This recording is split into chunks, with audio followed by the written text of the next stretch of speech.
संतान के रूप में कौन आता है?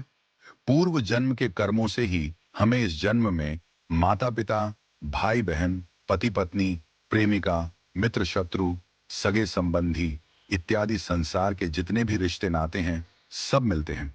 क्योंकि इन सब को हमें या तो कुछ देना होता है या इनसे कुछ लेना होता है।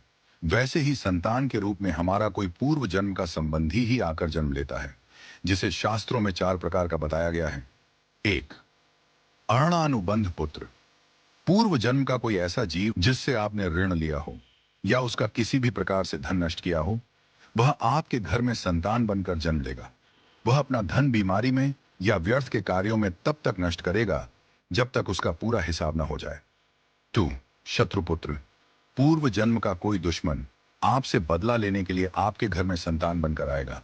बड़ा होने पर वह माता पिता से मारपीट, झगड़ा करेगा या उन्हें सारी जिंदगी किसी न किसी प्रकार से सताता ही रहेगा।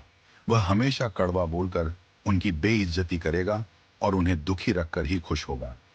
3. उदासीन पुत्र। इस प्रकार की संतान न तो माता पिता की सेवा करती है, न ही कोई सुख देती है। वह उन्हें उनके हाल पर मरने के लिए छोड़ देती है। विवाह होने पर यह माता पिता से अलग हो जाते हैं और उनकी चिंता नहीं करते। 4. सेवक पुत्र।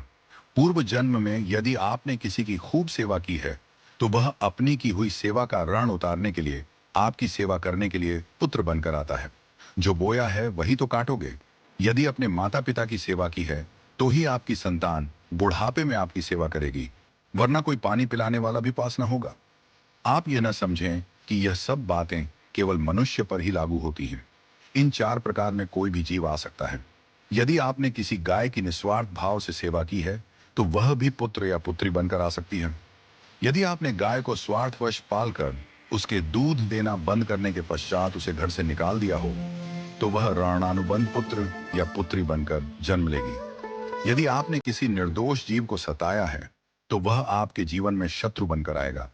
इसलिए जीवन में कभी किसी का बुरा न करें, क्योंकि प्रकृति का नियम है कि आप जो भी करोगे, उसे वह आपको इस जन्म में या अगले जन्म में 100 गुना वापस करके देगी। यदि आपने किसी को 1 रुपया दिया है, तो समझो आपके खाते में 100 रुपया जमा हो गए हैं। यदि आपने किसी का 1 रुपया छीना है, तो समझो आपकी जमा राशि से 100 रुपये निकल गए। जरा सोचिए, आप कौन सा धन साथ लेकर आए थे और कितना साथ लेकर जाओगे? जो चले गए, वे कितना सोना चांदी साथ ले गए? मरने पर जो सोना चांदी, धन दौलत बैंक में पड़ा रह गया, समझो वह व्यर्थ ही कमाया। औलाद अगर अच्छी और लायक है, तो उसके लिए कुछ भी छोड़कर जाने की जरूरत नहीं है, वह खुद ही कमा लेगी। और औलाद अगर बिगड़ी या नालायक है, तो उसके लिए जितना भी धन छोड़कर जाओ, वह चंद दिनों में सब बर्बाद करके ही चैन लेगी। मैं, मेरा, तेरा और सारा धन यहीं का यहीं धरा रह जाएगा, कुछ भी साथ नहीं जाएगा। साथ यदि कुछ जाएगा भी, तो सिर्फ अच्छे बुरे कर्म ही साथ जाएंगे।